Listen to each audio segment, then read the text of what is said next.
Hello everyone, कैसे हैं आप? I think we all are very well and very energetic. Yes बेटा? Okay then. Today we are going to start our class 11 subject maths and topic our favourite topic trigonometry. बेटा trigonometry में हमने approx complete कर लिया है अपनी NCERT book level तक का. Today we are going to start exercise 3.4 of our NCERT book, and in this exercise we solve trigonometric equations. We calculate general solution and principal solution of given trigonometric equations. Okay then, so let me start. Yes beta, in our exercise 3.4 there are some conditions or identities for solutions of trigonometric equations. बेटा देखो जरा, यहां हमारे पास कुछ condition दे रखी है. ये अपने पास एनसीईआरटी बुक में मिल जाएंगे अपने को. मैं इनको पहले इन कंडीशंस को थोड़ा एक्सप्लेन कर रहा हूं. इनकी हेल्प से हम लोग general solution and principal solutions of any trigonometric equations calculate कर पाएंगे. ओके देन, सो ये जो फर्स्ट थ्री कंडीशंस हैं इनमें जो है इक्वल टू जीरो गिवन है, ये अपने को लर्न रखना है. फर्स्ट थ्री कंडीशंस अलग हैं and next three conditions different हैं. तो देखो जरा, in first three conditions sine theta is equal to zero, cos theta is equal to zero, otherwise tan theta is equal to zero अगर हमारे पास trigonometric equation आ जाए. Yes बेटा, इन trigonometric equation कहीं पर भी अपने को sin theta is equal to zero दिखे, cos theta is equal to zero दिखे, otherwise tan theta is equal to zero दिखे, जो भी क्वेश्चन में है उसके लिए इन तीनों में से कंडीशन अप्लाई करेंगे.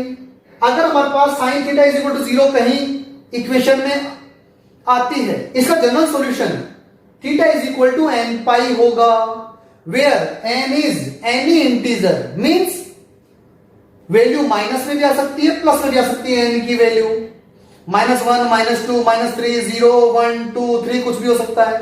ओके, इंटीजर अपन जानते हैं. सिमिलरली अगर हमारे पास ट्रिग्नोमेट्रिक इक्वेशन में कहीं cos theta is equal to zero आ रहा है तो हम लोग थीटा का जो जनरल सॉल्यूशन है वो यूज लेंगे 2n + 1 π/2. बेटा कई बुक्स में 2n - 1 π/2 भी गिवन है, where n is integer. Same condition tan theta is equal to zero होता है तो बेटा देखो sin theta is equal to zero हो या tan theta is equal to zero हो, दोनों में ही थीटा का जो जनरल सॉल्यूशन है वो क्या होगा, n पाई. ओके, लेकिन अगर हमारे पास sin theta is equal to except zero हो, मतलब कोई न्यूमेरिक वैल्यू आ रही हो, तो फर्स्ट ऑफ ऑल हम लोग क्या करेंगे, उसको sin अल्फा की फॉर्म में कन्वर्ट कर लेंगे. अभी केवल आइडेंटिटीज और कंडीशंस एक्सप्लेन कर रहा हूं.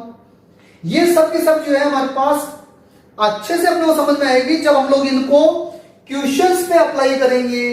ओके देन, तो ये हमारे को लर्न रखनी है.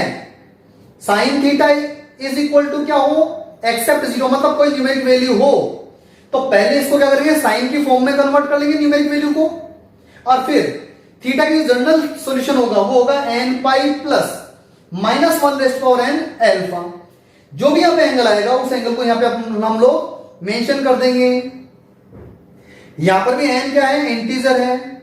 Same case with cos theta and tan theta also. तो इनको हम लोग अब क्वेश्चंस पे अप्लाई करते हैं. इनकी हेल्प से हम लोग ट्रिग्नोमेट्रिक इक्वेशंस का जनरल सॉल्यूशन कैलकुलेट करते हैं.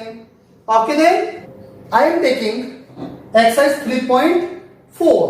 अब हमारे पास देखो दो कंडीशन है, principal solution and general solution.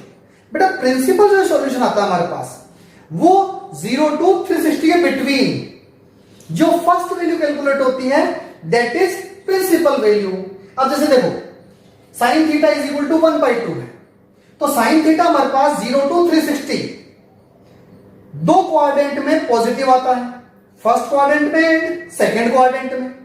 तो भैया फर्स्ट क्वाड्रेंट में अगर पॉजिटिव आ रहा है हमारे पास 30 पे, so principal solution of this theta is equal to π/6 answer आ जाएगा। ओके, अब देखो इस कंडीशन में cos theta is equal to -√3/2 है। इसका हमारे को प्रिंसिपल सॉल्यूशन कैलकुलेट करना हो तो हम लोग जानते हैं cos थीटा नेगेटिव कब आता है भाई, नेगेटिव सेकेंड क्वाड्रेंट में भी आता है और थर्ड क्वाड्रेंट में भी आता है। तो हमें थर्ड क्वाड्रेंट तक नहीं जाना है, सेकेंड क्वाड्रेंट में ही हम लोग जो है √3/2 कब वैल्यू आएगी हमारे पास वो कैलकुलेट कर लेना है। So that is principal solution. लेकिन अब हमारे पास जो क्वेश्चन है वो है find the general solution. Question is sine theta is equal to 1/2। बेटा इट इज एक्सेप्ट 0। अगर यह 0 होता तो हम लोग इन तीनों में से कोई एक कंडीशन यूज लेते, लेकिन यह 0 नहीं है ना, तो हम लोग इन तीनों में से कोई कंडीशन यूज लेनी है। यहां साइन थीटा गिवन है तो साइन वाला जो है हमारे पास आइडेंटिटी यूज आएगी। तो फर्स्ट ऑफ ऑल इस 1/2 को हमें साइन अल्फा की फॉर्म में कन्वर्ट करना है। I mean to say at which angle sine will be 1/2। We all know that at sin π/6. Now this and this we use this identity, so we write here we know that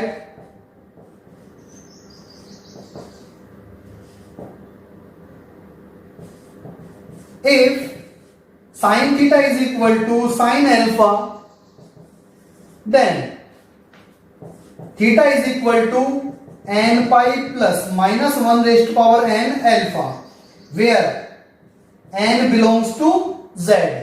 So general solution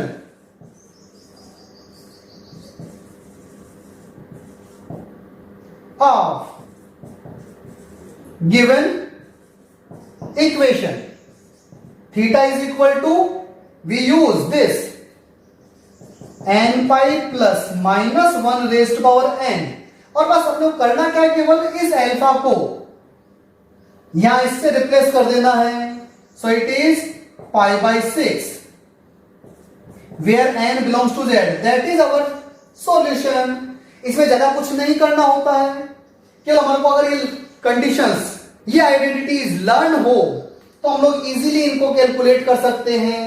I am taking another question based on this, like this. Listen beta, cos theta is equal to -√3/2. This is based on this identity. So first of all we convert this value into cos form. अब बेटा बताओ देखिए, cos की value कौन से angle पे -√3/2 होती है। We all know that cos theta is equal to and cos 5π/6। ये बेटा हमने पहले कैलकुलेट करना सीख लिया था ना। Now we can use here this identity, so we know that if cos theta is equal to cos alpha, then theta is equal to 2n pi plus minus alpha, where n belongs to z. We can use this. So general solution,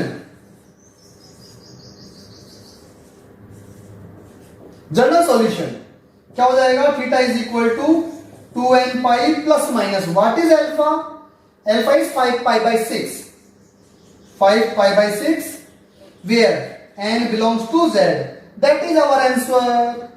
तो हमारे पास exercise 3.1 में first 6 question इसी पे based question है।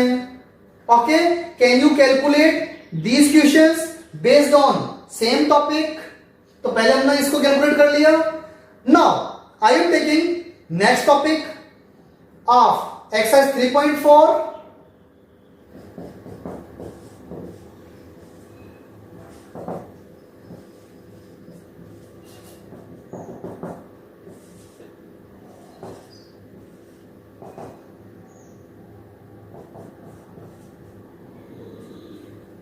देखो, अब हम लोग जो है कंडीशन को मैंने थोड़ा चेंज किया है। In that questions there is sin 2x, बेटा देखो एंगल जो है हमारे पास sin 2x इज इक्वल टू माइनस √3/2 दे रखा है। तो कंडीशन तो हमारे को वैसे यूज लेनी है। फर्स्ट ऑफ ऑल अब बताओ, देखिए साइन के अंदर माइनस √3/2 कब आता है? साइन नेगेटिव होता है थर्ड और फोर्थ क्वाड्रेंट में।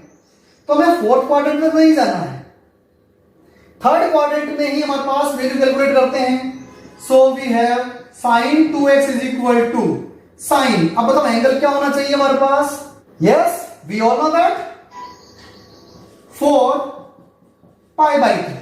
Is that clear? 4π/3 पे हमारे पास माइनस √3/2 आ जाता है साइन की value. Now we use this identity, so we know that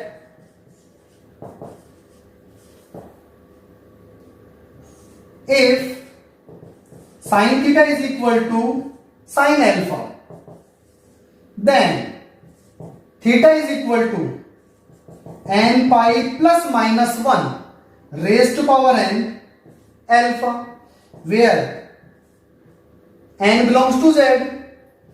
So general solution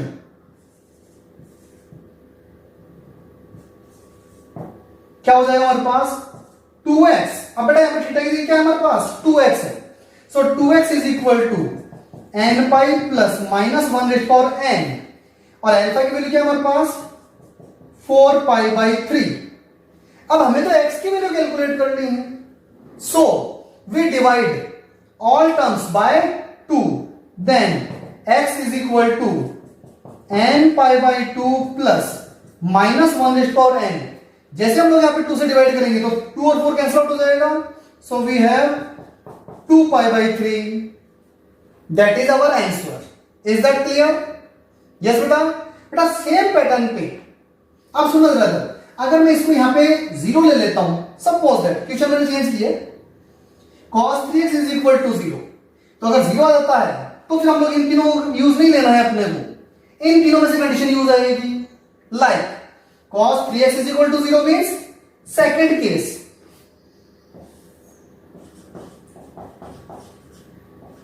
We know that if cos theta is equal to 0, then theta will be 2n plus 1 π/2, where n belongs to z. Okay, so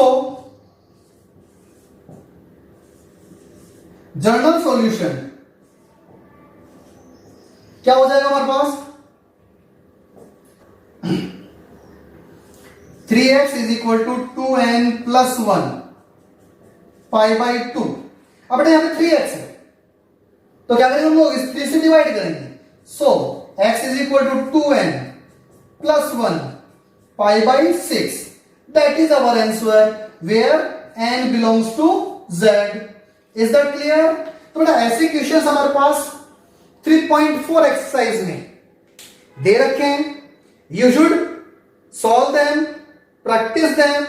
okay then, yes, can you try? Okay, thank you, best of luck.